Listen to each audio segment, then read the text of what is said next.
ఓం నమో నారాయణాయ, ఓం నమ శివాయ, శ్రీమాత్రే నమః. వాస్తుశాస్త్రంలో ముఖ్యమైనటువంటి విషయాలు చాలా అవసరం, ప్రతి వాళ్ళు కూడా తెలుసుకోవాలి. ఈశాన్య దిశకు ముఖాన్ని ఉంచి వంట మాత్రం చేయవద్దు మహిళలు. ఈశాన్యం వైపు ముఖం ఉంచి కనుక మీరు వంట చేసినట్టయితే తలనొప్పి వస్తుంది. ఎప్పుడూ తూర్పు ముఖంగా ఉండాలి, తూర్పు ముఖంగా ఉండాలి. ఇంకొక విషయం ఏంటంటే, వంటగదిలో మాత్రం ఎటువంటి పరిస్థితుల్లో బాధపడుతూ ఏడవకూడదు ఇల్లాలు.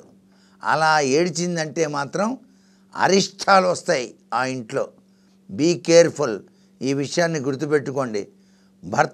భర్త కూడాను ఈ విషయాన్ని గుర్తుపెట్టుకొని వంటింట్లోకి వెళ్ళి భార్యను మాత్రం అరవద్దు.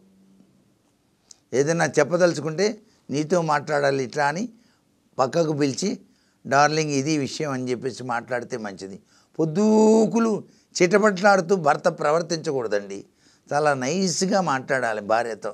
ఆమె ఎంత సేవ చేస్తుంది, ఉదయం నుంచి రాత్రి పడుకోబోయేదాకా నీకు సేవ చేస్తున్నది. పిల్లల కోసం ఆ అంట్లు తోమడం దగ్గర నుంచి, ఇల్లు ఊడవడం దగ్గర నుంచి, వంట చేయడం దగ్గర నుంచి, ఏ వంట చేస్తే మా ఆయనకి ఇష్టమో అడిగి, ఏ కూర చేస్తే ఏది ఇష్టమో తెలిసి అన్నీ కూడా చేసేటువంటి ఆ శక్తి స్వరూపిణి స్త్రీ ఉత్తమ ఇల్లాలుగా ఎంత సేవ చేస్తుంది. ఆమె మనసు బాధపెట్టడం ఎంత ఘోరం చెప్పండి. ఇది అర్థం చేసుకొని నీ ఇష్టం వచ్చింది చేయి డార్లింగ్ అంటే సరిపోదా? అంతేగాని ఉప్పు తక్కువ వేసావు, కారం తక్కువ వేసావు, ఏంటి చేయటం, ఎప్పుడు అరవకూడదు.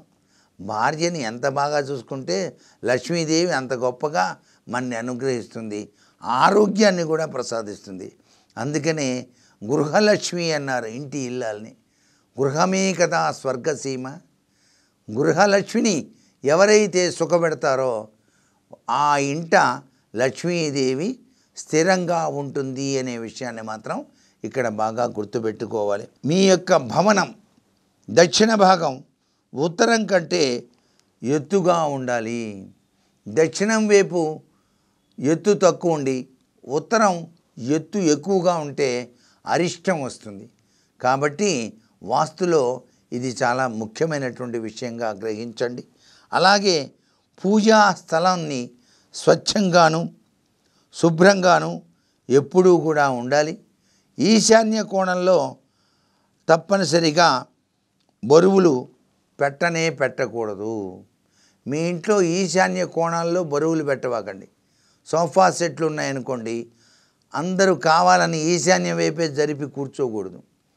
ఈశాన్యం ఖాళీగా ఉంచి మీరు సోఫా సెట్లు వేసుకోండి. కావాలంటే హాల్లో మీరు సోఫా సెట్ వేసుకున్నప్పుడు దక్షిణం పడమర వైపు బరువు ఉండేటట్టుగా పెట్టుకోండి. అంతేగాని తూర్పు ఉత్తరం ఈ యొక్క సోఫా సెట్లు వేసుకోవటం అంత మంచిది కాదు అనేటువంటి విషయాన్ని కూడా బాగా గుర్తుపెట్టుకోవాలి. భవనం పడమర భాగం తూర్పు కంటే ఎత్తుగా ఉండాలి. మీ భవనంలో తూర్పు భాగం కన్నా పడమర భాగం కాంపౌండ్ వాల్ ఎత్తులో ఉండాలి. మనకి కాంపౌండ్ వాల్ కట్టినప్పుడు కూడా దక్షిణం పడమర ఎత్తుగా ఉండాలి.